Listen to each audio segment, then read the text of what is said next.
दोस्तों नमस्कार। आज फिर सनसनीखेज घटना से हम आपको रूबरू कराने जा रहे हैं जिसे देखने और सुनने के बाद आपको लगेगा आदमी कहां था कहां पहुंच गया है और इन हालातों का जिम्मेदार कौन है, क्योंकि जो परिदृश्य दिख रहा है उन हालातों तक आदमी को पहुंचाने वाला कौन है, किसकी जवाबदेही बनती है, क्यों हमारा समाज हिंसक होता जा रहा है। इन्हीं हालातों का कच्चा छिट्टा खोलने जा रहे हैं। बने रहे कुछ पल हमारे साथ। माया नगरी मुंबई को कहा जाता है, जिसके शान में कई कसीदे गढ़े गए हैं, कई मुहावरे प्रसिद्ध हैं। यहाँ रुपया उड़ता है, पकड़ने वाला चाहिए। माया नगरी में कोई भूखा नहीं रहता। माया नगरी में आदमी फर्श से अर्श तक पहुँचने में देर नहीं लगती। न जाने कितनी जुबानी खर्च करके लोग अपने मन को दिलासा देते रहते हैं और इसी आस में लोग इस माया नगरी में पहुंचते हैं, जूझते हैं और एक आस लिए इस दुनिया से रुखसत हो जाते हैं और कोई हलाक हो जाता है। माया नगरी की हकीकत जाननी हो तो कभी किसी चौक चौराहे पर निकले जहां दिहाड़ी मजदूर इस उम्मीद में खड़े रहते हैं कि आज उन्हें काम मिल जाएगा और 2 जून की रोटी नसीब हो जाएगी। पर रोज सबको काम मिल ही जाए जरूरी नहीं।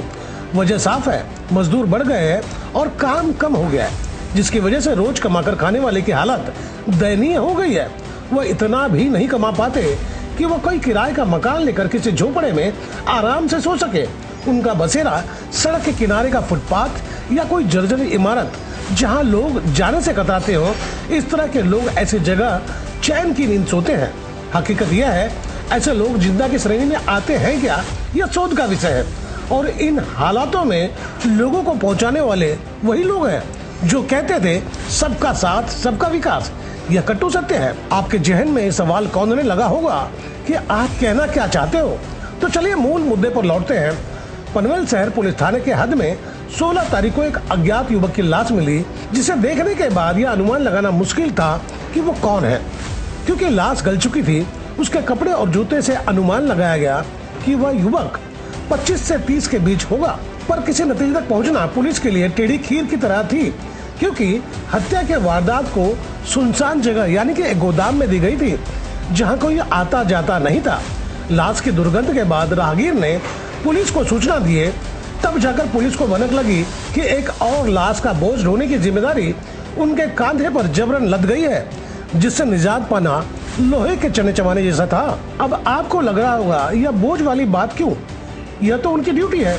पर सबसे बड़ा सवाल यह है कि उनके हाथ में कोई जादू की छड़ी नहीं है कि डंडा घुमाया और आरोपी हाजिर हो गए। हम तो यही दिखाने के और बताने वाले हैं कि एक हत्या के राज से पर्दा उठाने में पुलिस महकमा के कितने पुलिसकर्मी रात दिन एक किए हुए थे और कितने पड़ाव को पार करते करते कातिल तक पहुंचे, कितने पापड़ पुलिस को बेलने पड़े। उसे जानकर आप दांतों तले उंगली दबा लेंगे। ढेरों सवाल पुलिस के दिमाग को झकझोर रहे थे कि मृतक कौन है और उसे क्यों हलाक किया गया। क्या वह कोई स्टूडेंट था, कैसे कातिल तक पहुंचे। इस हत्या की गुत्थी को सुलझाने में क्राइम ब्रांच की central unit, crime branch unit 1 और क्राइम ब्रांच यूनिट 2 के साथ ही पनवेल शहर पुलिस थाने के पुलिसकर्मी लगे हुए थे। अपने हिसाब से सबों ने हत्या की गुत्थी सुलझाने के लिए अपने अपने दिमाग के घोड़े को दौड़ाकर हत्या के राज से पर्दाफाश करने में जुट गए। पर हत्या के राज से पर्दा उठाने में क्राइम ब्रांच यूनिट 2 को सफलता मिली है, जिसकी वजह यह है कि उन्होंने ए से लेकर जेड तक सबूतों को खंगालने में रात दिन एक कर दिए। मुंबई से सोलापुर तक एक खाक छान लिए। यहाँ तक कि जिस जगह लाश मिली थी वहाँ ट्रेन के टिकट मिले थे, उन स्टेशन पर जाकर टिकट विंडो के करीब लगे सीसीटीवी कैमरे तक फुटेज को खंगाला जा चुका था। दर्जनों संदिग्ध लोगों से पूछताछ की जा चुकी थी, पर नतीजा सिफर था। अंत में पनवेल गोदाम तक पहुंचने वाले उन रास्तों पर लगे सीसीटीवी फुटेज को खंगाला गया।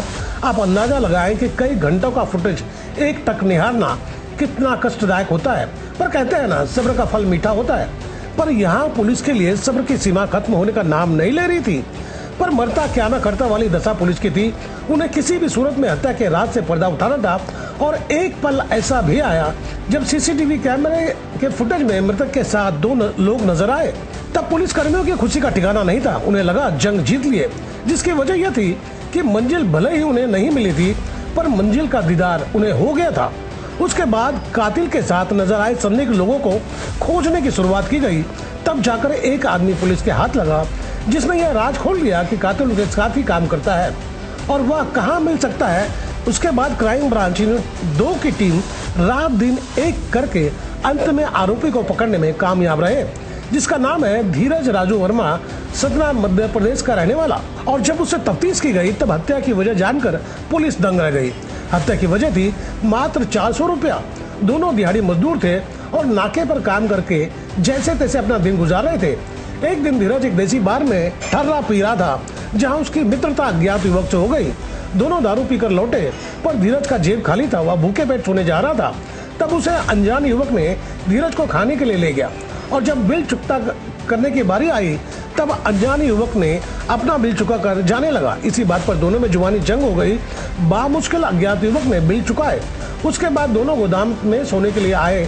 यहाँ और बात बढ़ गई और 400 रुपयों के लिए अज्ञात युवक ने जो नहीं बोलना था वह तक बोल गया और यह बात धीरज को नागवार गुजरी और फिर धीरज ने अज्ञात युवक के गले में फांस डालकर मौत की नींद सुला दिया। हत्या की गुत्थी सुलझाने में क्राइम ब्रांच यूनिट 2 के टीम ने जो मेहनत किए हैं वह काबिल तारीफ है। आपको लग रहा होगा कि हत्या के रात से पर्दा उठ गया और पुलिस का काम खत्म, पर जनाब अब भी पुलिस को एक और रात से पर्दा उठाना है। वह यह कि अज्ञात युवक जिसकी हत्या हुई है वह कौन है। अगर आपके नजर में कोई यह जूता और टी शर्ट पहने किसी को जानते हो तो आप अगर कहीं नहीं जा सकते, हम इतना ही कहना चाहेंगे 112 नंबर पर भी सूचना दी गई तो एक अज्ञात युवक के परिजनों तक पुलिस पहुंचने में कामयाब हो जाएगी। तो दोस्तों, आपको मेरी खबर बेहतर लगी हो तो लाइक करें, सब्सक्राइब करें और बेल आइकन दबा दें। आप हमें कोई सुझाव देना चाहते हो तो कमेंट बॉक्स पर लिख भेजें। तो गोपाल साहब को दीजिए इजाजत, हम जल्द दूसरी खबर के साथ हाजिर होंगे।